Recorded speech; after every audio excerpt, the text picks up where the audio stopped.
Good morning, everyone. Buenos días a todos por venir esta mañana.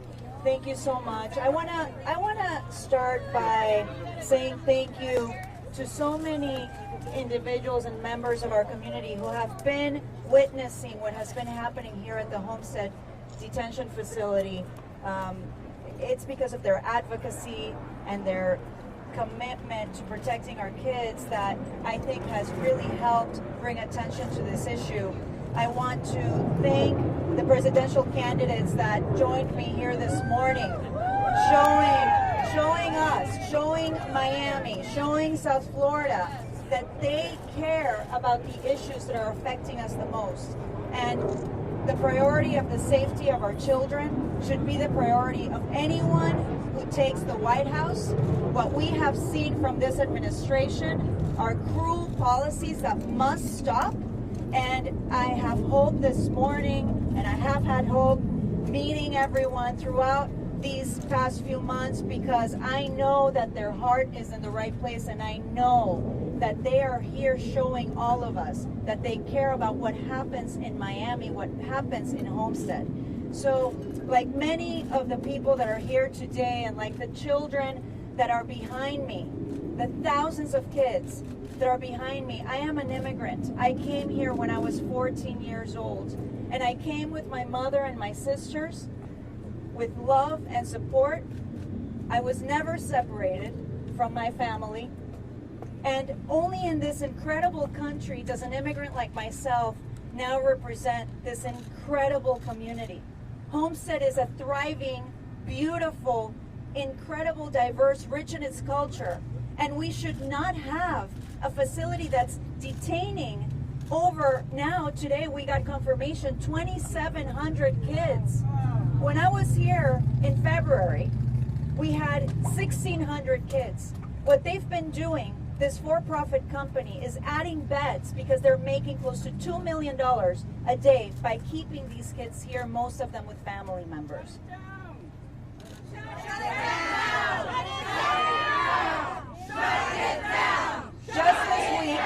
Just this week, we saw the tragedy of the image of Oscar Martinez with his beautiful 23-month-old baby girl.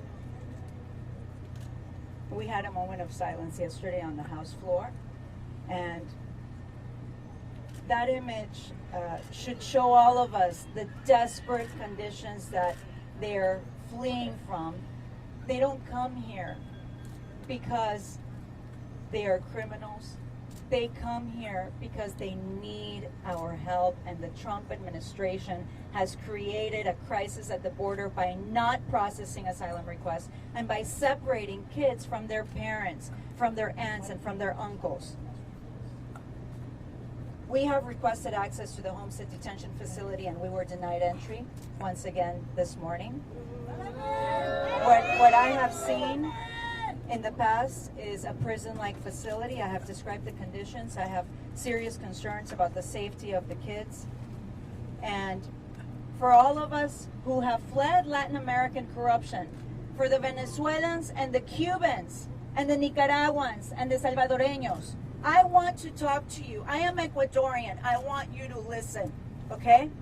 We fled governments of corruption, where the violation of human rights was apparent. This is what is happening today in the United States of America under this administration, and I want all of you to pay attention to the fact that right now we are imprisoning kids for profit. I am so delighted, honored to be standing here with the presidential candidates. I know that as they continue through their campaign trail, they will not forget what they experienced this morning. I know that we are going to take on the White House, and I feel confident knowing that we have such incredible candidates that will be able to run this country, to deal with the immigration problem that we have, and also put the priority of the safety of our kids first. So with that, I want to introduce Senator Kristen Gillibrand. I met the senator when I was campaigning, and I was impressed and taken by her very quickly. So thank you, Kristen, for coming here, and please. Thank you, Congresswoman. Thank you, Congresswoman, for your leadership, for shining a light on the outrage of the Trump administration, the fact that they are locking up children, separating children from their parents. 7 children have died under the Trump administration's policies. 7 precious lives lost. Dozens of children are still separated from their parents with no plan of bringing those children and parents back together again. Not even the information they need to bring those families back together again. And I suspect that hundreds of the children in this facility have families they could be going to right now, have families in this community, in this country, that they could be safely placed with to care for them. This is about children.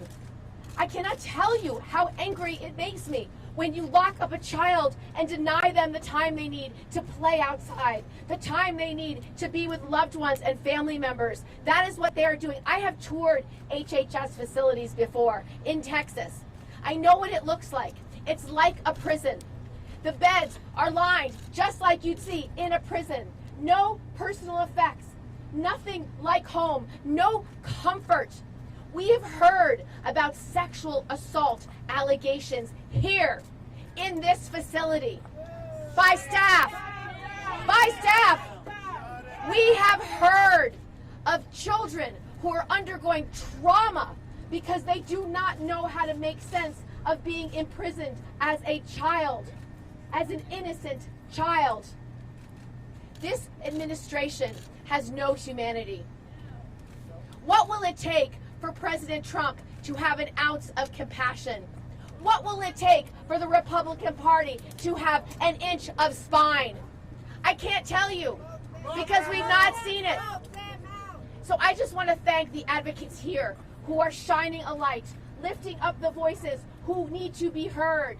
The young children I spoke to today, whose parents are undocumented and who are afraid that their families will be ripped apart. I'm running for President of the United States because I will make sure we have a humane asylum process, that we do not use for-profit prisons or for-profit facilities like the one here to lock up children. I would use community-based asylum procedures so children like this would be in the community with lawyers assigned to them for their asylum claims. The children can't wait. The children cannot wait. The children are traumatically affected deeply, perhaps for life. This is not who we are as a country. This is not what America stands for. And that's why I'm running for president. Thank you, Senator. I would like to, it's a pleasure to introduce Mayor Pete Buttigieg, who has impressed me with his Spanish. And Mayor Pete. Thank you. First of all, thank you. Muchísimas gracias de su liderazgo sobre este asunto. And thank you. We are here today, but I know there are a lot of activists who have been here week after week after week. Thank you for shining a light on this issue. You see here a lot of people who may have been competing for the last couple of days, but are absolutely on the same side and united when it comes to the way a country that believes itself to be the greatest in the world ought to handle the least among us, the most endangered, the most vulnerable. Children fleeing violence. Children who did not even make the decision to cross here often, but were brought here by parents who were doing what any parent would do. Children who have been separated from those they love. No one's here to take advantage of America. They are here fleeing for their lives. No están buscando el sueño americano. Están huyendo la pesadilla de sus propios países. Y hay que apoyarlos. We have a moral obligation to support them. We went into that facility and requested the opportunity to see what's going on there, pursuant to a federal law, which requires at least that members of Congress be able to access that facility, and we were told no. We were told sorry. We were told somebody had to place a phone call to somebody somewhere in Washington, and it didn't happen. You and I paid for this place. What is being done in that building is being done in our name and with our money. It is wrong. It is wrong. But if it's our tax money, if it's our country, then it's our obligation to bring about something different, and that's what we're here to do. We will say no more to prisons for children. Never again.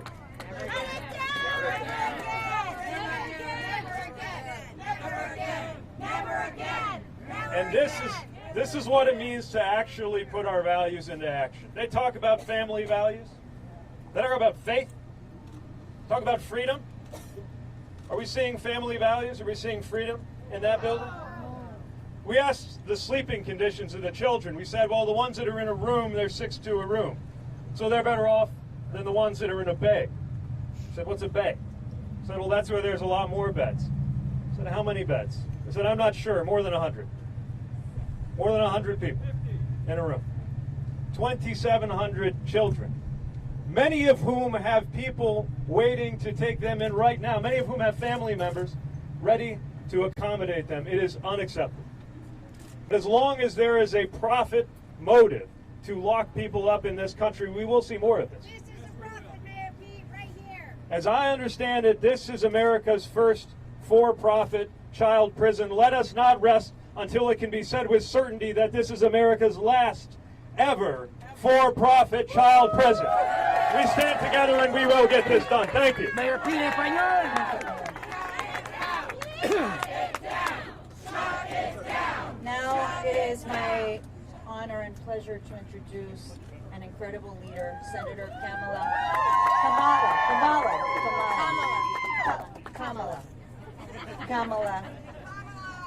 I met the senator also throughout the campaign trail. The senator came down and also got to see what our community, to understand our community, to see what it was like. So this is not new for the senator. She's been here before, and it's a pleasure to welcome you here to my district today. Thank you so much. Listen, we're all here because we know that we have to stand up for our America when the Trump administration overlooks the fact that what is happening with the detention of these children, the circumstances by which they arrived, is a human rights abuse being committed by the United States government.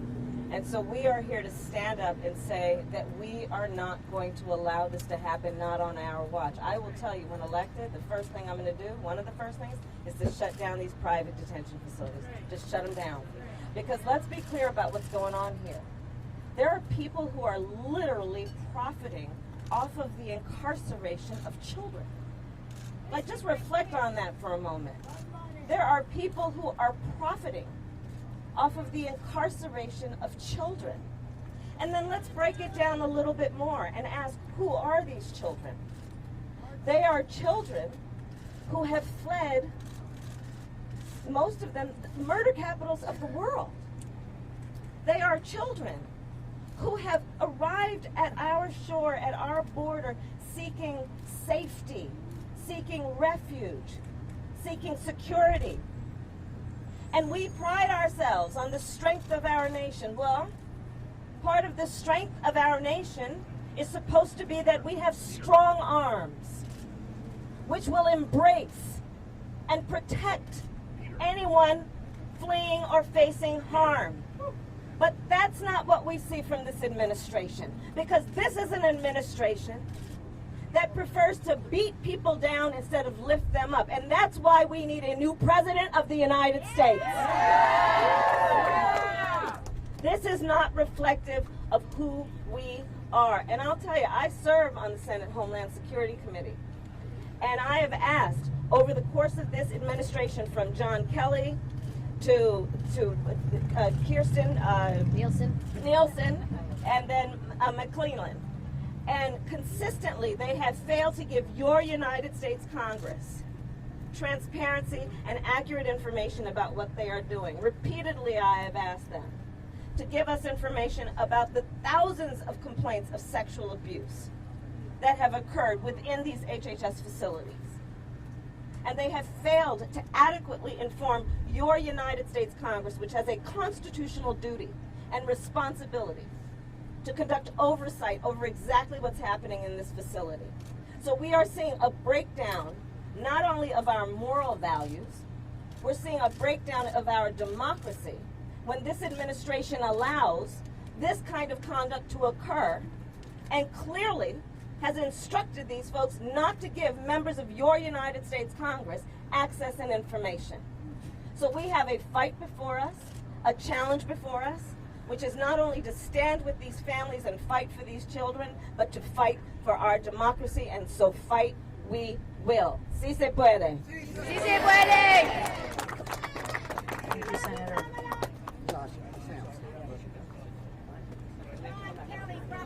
Now, I would like to introduce Governor John Hickenlooper.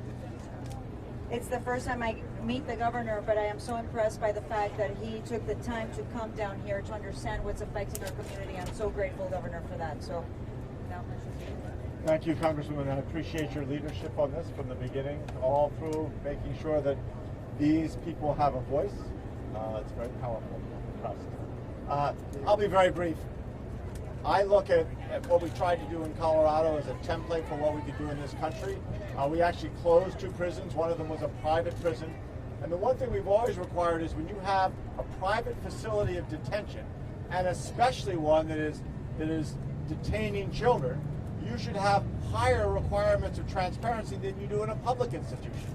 Because obviously when there's a profit motive involved, we want to make absolutely sure that they're not cutting corners, that they are not unduly, exaggerating the damage that we already know is being done.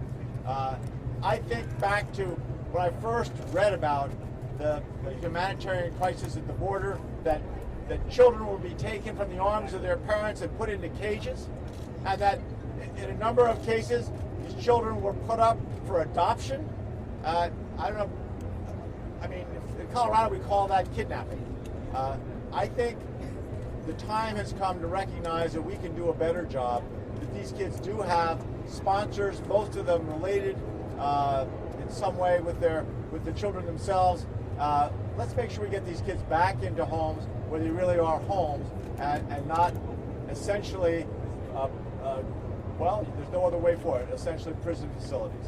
I appreciate all you being here and realize that your voice and your efforts is going to be the strongest tool that we have to make sure this ends in the near future. thank you. And I would also like to introduce someone that I have had also the pleasure of meeting several times, that I've always been so impressed with. Former Secretary of Housing, Julian Castro, who has been down here also several times. And I'll let him talk to this issue, but this could be more personal for you and for me. Thank you very much, Congresswoman. Thank you for your leadership. It's good to be with y'all today. Let me begin by saying that the reason we're here is all about who we are as a nation and what we want to become in the years to come. We came here today to get a look at a private detention facility for children. And instead of being shown this detention facility where 2,700 kids are staying, we were stonewalled.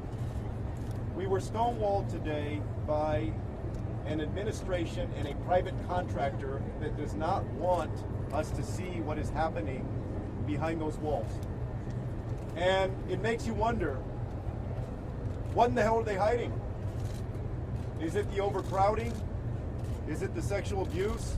Is it the emotional damage that has been done to these children, many of whom are here for weeks and weeks, and some of them for several months?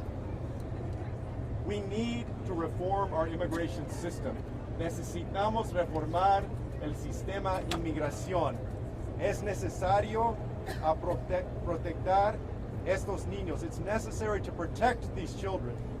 And this administration, for all of its talk about immigration, has been a complete disaster. It has been a total failure. Donald Trump knew when he got into office on January 20th, 2017, that we had many people who were already coming from Central America. he should have immediately reached out to Honduras, El Salvador, and Guatemala to partner with them so that more people could find safety and opportunity at home instead of having to come to the United States. Instead of that, he has wasted 2.5 years and made the situation worse. Last month, 144,000 people came to our southern border. We need to stop playing games with people who are seeking asylum. The reason that Oscar Martinez and his daughter Valeria drowned in that river was because they were denied the ability to make an asylum claim at a port of entry. And they got so frustrated that they risked their lives, and it cost them their lives, to try and get across that river. We need to stop that. We need to honor asylum claims.